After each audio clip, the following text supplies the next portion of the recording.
라이브 방송 시간에 한해서 여러분들의 고민을 이 전화번호로 문자로 좀 상세히 보내주시면은 채택된 답변에 대해서는 부자병법 유튜브 채널에 답변을 달아서 친절하게 올려드리고 있습니다. 네, 안녕하세요. 리얼PS 컨설팅 김규진 이사입니다. 자, 시청자 고민 상담 시간입니다. 어떤 문자 들어와 있는지 바로 한번 확인해 보도록 하겠습니다.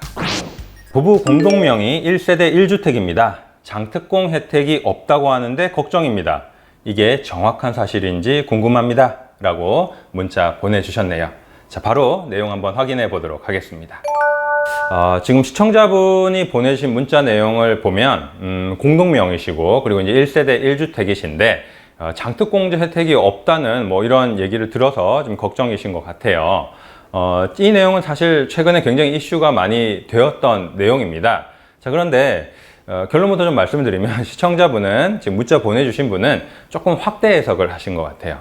최근에 이제 정부에서 이제 여러 가지 정책을 펼치고 계속해서 법이 개정이 되다 보니까 이게 이제 이런 현상들이 좀 발생하는 것 같은데요. 어떤 거냐면 이제 세금을 내야 되는 납부해야 되는 납세자의 입장에서는 이게 이제 법이 알기 쉽게 좀 깔끔하게 이렇게 되어 있어야 내가 어떤 경우에 해당하는지 이렇게 잘 알고 세금을 이제 잘 납부할 수가 있는데 최근에 너무 많이 바뀌다 보니까 자, 어떤 분들 같은 경우에는 조금 내가 그런 경우가 아님에도 불구하고 이제 뭐 세금을 엄청 많이 내야 되나 보다 이렇게 생각하시는 경우가 있고요. 어떤 분들 같은 경우에는 이제 사실 세금을 많이 내야 되는 경우인데 그렇지 않다고 생각하시다가 나중에 막 세금 폭탄을 맞는 경우도 많더라라는 얘기입니다. 그래서 최근에 이제 굉장히 규정이 많이 바뀌고 있기 때문에 사실 어느 정도 세금 부담이 있으신 분들은 정리를 좀 잘 하고 가셔야 될 것 같고요. 결국 뭐 시청자분 같은 경우에는 사실 제가 생각했을 때는 제가 생각하는 게 맞다면 크게 걱정하실 필요는 없을 것 같아요. 시청자분은 뭐 1세대 1주택이시고 그 주택이 만약에 주택임대사업 등록이 되어 있으신 게 아니라면 장특공제 혜택 뭐 요건만 맞으면 다 받으실 수 있으니까 일단 걱정하지 마시고요. 그럼 왜 그런 생각을 하게 되셨는지 그 내용에 대해서 한번 짚고 넘어가 보도록 하겠습니다. 이 내용은 사실 지금 문자 주신 분뿐만 아니라 여기 해당되시는 분들 입장에서는 굉장히 중요한 내용이기 때문에 제가 한번 정리를 해드릴게요. 자, 결국 이게 뭐냐면, 주택임대사업자, 주택임대사업자의 장특공제 혜택과 관련한 내용입니다.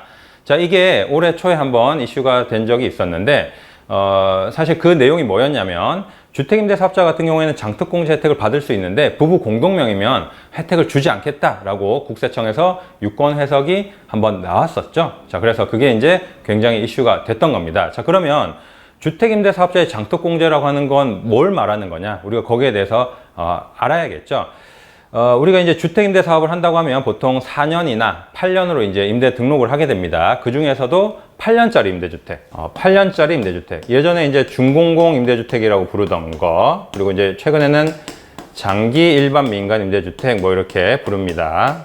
이렇게 부르는데, 자, 이 8년짜리 임대주택으로 등록을 하게 되면 장기보유 특별공제에서 우대 적용을 받았다는 얘기입니다. 자, 어떻게 우대 적용을 받았느냐?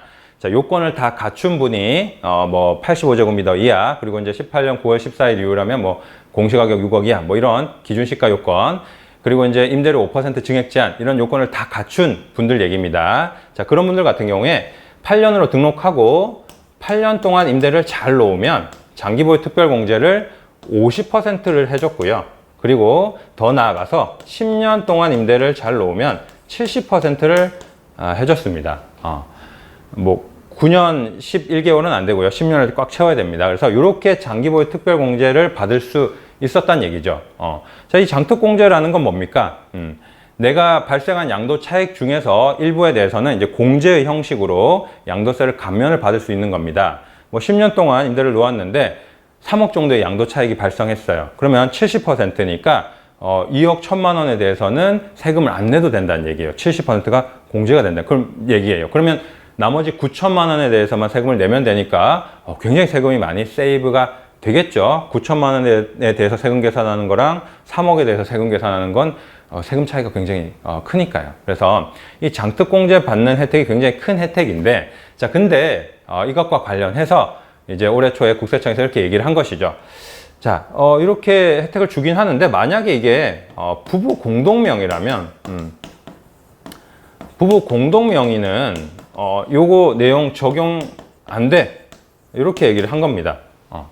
자, 왜 적용이 안 됩니까? 이렇게 물어보니까 여기 이제 조세특례 제한법 요 그 혜택을 규정하고 있는 법률에서는 그런 내용은 없지만 그 민간임대주택에 관한 특별법에서 주택임대사업자라고 하면 이 임대주택을 1호 이상 임대하고 있는 사람을 말하는 건데 공동명의는 반씩 가지고 있으니까 완전한 한 채가 아니잖아. 그러니까 적용 안 돼 라고 이렇게 얘기를 한 겁니다. 사실 그때도 이게 조금 무리한 해석이라는 견해가 많았죠. 그래서 이제 상급기관인 기재부에 요 내용에 대해서 아니 이게 진짜 맞습니까? 공동명의면 적용 안 해주는 게 맞나요? 라고 다시 이제 질의를 하게 됐는데요. 자, 거기에 대한 답변이 최근에 한 일주일 전쯤인가요? 이제 뉴스에서 답변이 뉴스를 통해서 확인할 수 있었는데 기재부에서 이제 이렇게 답변을 했습니다. 요 내용은 조금 무리가 있다. 부부 공동명의여도 적용 가능하다. 이렇게 답변이 나온 겁니다. 그래서 실질적으로 조금 이거는 이제 어떻게 보면 해프닝이라고 볼 수도 있는데요. 부부 공동명의로 하셨던 분들, 공동명의로 이제 임대사업을 등록을 해서 이제 이런 장특공제 혜택을 받으시려고 했던 분들 입장에서 일단은 적용이 가능하다. 이렇게 답변이 나왔으니까요. 8년이나 이제 10년 동안 임대를 놓으시면 거기에 해당하는 장특공제 혜택을 보실 수 있게 됐습니다.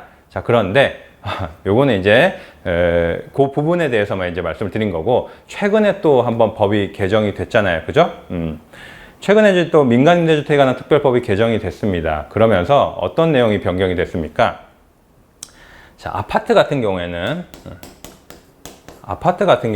이제 8년짜리 임대주택이잖아요. 이 8년의 임대 의무 기간이 끝나면 8년의 의무 기간이 종료되면 어떻게 됩니까? 자동으로 말소가 됩니다. 빌라나 오피스텔 얘기하는 게 아니고요. 아파트. 자, 자동으로 말소가 된다는 얘기는 무슨 얘기입니까?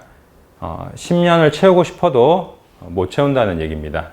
이해되세요? 자, 그러면 10년을 못 채운다는 얘기는 70% 장특공제는 이제 못 받는다는 얘기입니다. 아파트 같은 경우에는. 이해되시나요? 사실 이 부분은 조금, 이게 과연 이렇게, 진행을 해도 되는지는 저도 조금 의문이 드는데요. 어떻게 보면 이제 10년 임대하고 70% 받으시려던 분들은 그냥 이제 아예 없던 일이 돼버렸단 말이에요. 처음에 이제 등록을, 그런 목적으로 등록을 하셨던 분들 같은 경우에. 그래서, 이제 아파트를 이렇게 8년으로 등록하신 분들은 최대 받을 수 있는 혜택이 8년에 50%까지밖에 받지 못한다. 이 부분을 꼭 체크를 하셔야겠고요. 자, 그리고 여기서 또 한 발 더 나아가서, 제가 좀 따로 정리를 한번 하긴 해야겠지만, 이제 올해 세법 개정안이 국회에 이제 제출이 됐는데, 이게 이제 국회에서 통과가 되면, 내년부터는 이런 이제 장특공제 혜택 자체가 아예 없어집니다. 빌라든 오피스텔이든 아파트든, 장특공제 혜택 자체가 없어지고요. 그리고 또 한 가지, 이제 우리가 조금 뭐라고 할까요? 이건 이제 거의 소급 적용이라고 보는 게 맞을 것 같긴 한데, 또 한 가지 이제 또 체크하셔야 되는 부분이, 이제 세법 개정안에서 나온 내용이 뭐가 있느냐. 원래 이런 장특공제 혜택이, 내가 취득했을 때부터 양도할 때까지 어떤 전체 차익에 대해서 이 장특공제 혜택을 받을 수 있었는데, 이번에 이제 세법 개정안 내용에서는 임대 의무 기간 내에 발생한 차익에 대해서만 장특공제 혜택을 적용해 준다라고 또 내용이 나와 있습니다. 그래서 사실 감면의 폭이 굉장히 많이 축소가 됐다고 볼 수가 있거든요. 여기에 이제 해당하시는 분들 같은 경우에는. 그래서 그런 내용들 한번 체크를 해 보셔야 되고요. 만약에 제가 지금 설명드린 내용 중에서 내가 해당되는 부분이 있다, 하나라도 해당되는 부분이 있다라고 생각되시는 분들은 꼭 한번 체크를 해 보시길 바라겠습니다. 그리고 이번에 세법이 어떻게 바뀌는지 이런 부분들도 꼭 체크를 하셔서 혹시 모를 어떤 불이익을 당하시는 경우를 좀 미리미리 예방을 하시는 게 좋겠다, 이렇게 말씀을 드리고 싶네요. 자, 어쨌든 제가 이제 주택임대 사업자의 어떤 장특공제와 관련된 내용을 제가 이제 설명을 드렸고요. 자, 이거는 주택임대사업으로 등록하신 분들 얘기입니다. 그래서 지금 문자 주신 분 같은 경우에는 제가 문자 내용을 봤을 때는 뭐 임대사업에 관련된 내용이 없으셨으니까 요 내용과는 사실 해당 사항이 없습니다. 근데 이제 뭐 워낙 뭐 언론이나 이런 데서 이제 얘기들이 많이 나오고 바뀌는 내용이 많다 보니까 조금 이제 확대 해석을 하신 것 같고요. 오히려 이제 시청자분은 그 문자 보내주신 분은 어떤 부분을 이제 체크해 보셔야 되냐면, 만약에 이제 본인이 가지고 계신 주택이 9억이 넘는 고가주택이시라면 이 1주택으로 비과세를 받을 때 또 장특공제를 받기 위한 요건이 또 따로 있습니다. 그 요건을 잘 체크를 해 보셔야 되고, 내년부터 그 요건도 바뀌는 부분이 있기 때문에 그런 부분에 대해서 이제 오히려 한번 체크를 해 보시는 게 좋을 것 같고요. 자, 어쨌든 오늘 뭐 정리해 드린 내용 아마 복잡하긴 한데요. 또 중요한 내용이니만큼 많은 분들께서 좀 체크를 해 보셨으면 좋겠고요. 여기에 대해서 또 이제 좀 복잡하고 좀 모르는 부분이 있다, 이런 분들은 꼭 개별적인 상담을 받아 보시길 좀 추천드리겠습니다. 네, 정리가 좀 되셨나요? 많이 복잡하죠. 많이 복잡합니다. 사실 이런 내용들은 제가 따로 한번 정리를 해야 될 것 같은데요. 시청자 고민 상담에 또 이제 해당 내용이 올라와 있고, 또 이게 얼마 전에 바뀐 내용이기 때문에 좀 빠르게 전달 드리기 위해서 이번에 가볍게 한번 정리를 해봤고요. 나중에 뭐 부동산 ABC 시간이라든지 이런 따로 강의를 통해서 이런 내용들은 한번 정리를 해 보도록 하겠습니다. 자, 시청해 주셔서 감사드리고요. 저는 리얼피에셋 김규진 이사였습니다. 감사합니다. 네, 안녕하세요. 네, 박병찬의 부자병법의 박병찬입니다. 책이 출간되었습니다. 이 책의 제목은 누나가 되었어요라는 제목의 책입니다. 보이는 이 사진의 친구는 제 딸입니다. 이게 어떤 책이냐면요, 우리 교회 목사님께서 아주 아픈 친구가 있는데 그 친구를 도왔으면 한다라고 말씀을 하시면서, 또 어린 친구들 중에서 특히 이 희귀 난치병 있는 친구들을 좀 도우면 좋겠다라는 그 취지가 너무 좋아서 시작하게 된 일입니다. 책은 정가는 15,000원입니다. 그리고 이 15,000원 중에서 우리 유통과 이 판매 구조상 나가는 비용이 9,000원이라고 합니다. 그러면 실제적으로 이 15,000원의 책을 팔아서 6,000원의 그런 수익을 낼 수 있는 것인데요. 그렇다면 너무 비용이 많이 들고 아픈 친구들을 많이 도울 수 없기에 총 3,000부를 찍은 이 책에서 1,000부만 인터넷 서점과 일반 서점에 유통을 시키고, 2,000부는 제가 유통 마진 없이 직접 판매를 하겠다라고 해서 총 2,000권이 판매를 해야 되는 상황입니다. 책의 출판 비용은 총 1,755만 원이 들어갔고, 그것은 제 개인적인 기부 형식으로 쓰겠습니다. 이 책 판매 수익 전액은 우리 난치병을 앓고 있는 우리 미성년의 어린 친구들을 돕는 데 쓸 생각입니다. 그래서 여러분들께서 도움을 주시고 또 온전히 손길을 베풀어 주신다면 정말 감사드리겠습니다. 자, 그러면 지금부터 도서 구입 방법에 대해서 말씀을 드리겠습니다. 먼저 첫 번째로 해주실 내용은요, 계좌로 지금 보이시는 이 계좌번호로 도서 금액을 보내주시면 감사하겠습니다. 자, 보시면 원래 이 책의 정가는 15,000원입니다. 다만 저희가 전문 판매업이 아니기 때문에 포장이며 배송이며 깔끔하게 보내드리기는 어려울 것 같습니다. 다만 회사 통해서 구입하시는 분들은, 저에게 직접 연락 주셔서 구입하시는 분들은 제가 직접 손수 이렇게 자필 서명을 꼭 해서 감사의 뜻을 이렇게 좀 보내드릴 수 있는 것은 해드리겠습니다. 그리고 2만 원 이상을 부탁드립니다. 택배비며 여러 가지 비용들이 많이 들어갑니다. 도서 금액을 보내주실 때는 받는 분 통장에, 즉 입금자명을 성함과 전화번호 4자리나 본인이 알 수 있는 이렇게 내용으로 좀 적으시면 좋겠습니다. 저는 박병찬 6640, 이게 제 핸드폰 뒷자리입니다. 나는 이렇게 할 줄 모르신다 하시는 어르신이 계시다면 그냥 보내주시고요, 저희 회사로 전화 한 통만 주시면 저희가 혼선이 없도록 응대를 해드리겠습니다.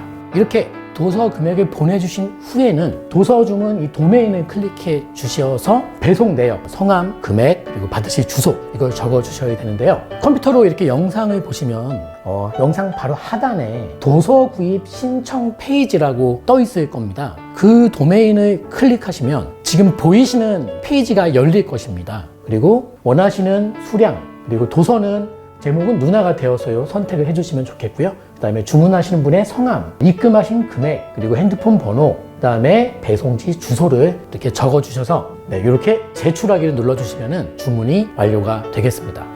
네, 지금부터 스마트폰으로 도서를 구입하시는 방법에 대해서 말씀을 드리겠습니다. 영상 우측에 보시면 조그만 화살표가 있습니다. 그 화살표를 눌러보시면 글이 나오는데요. 도서 구입 신청 페이지가 있고 도서 구입을 설명해드리는 블로그 글이 있습니다. 우리는 이제 도서 구입 신청 페이지를 눌러보겠습니다. 지금 보시다시피 도서 구입 신청 페이지가 뜹니다. 도서 구입 관련된 필독 사항이 적혀 있고요.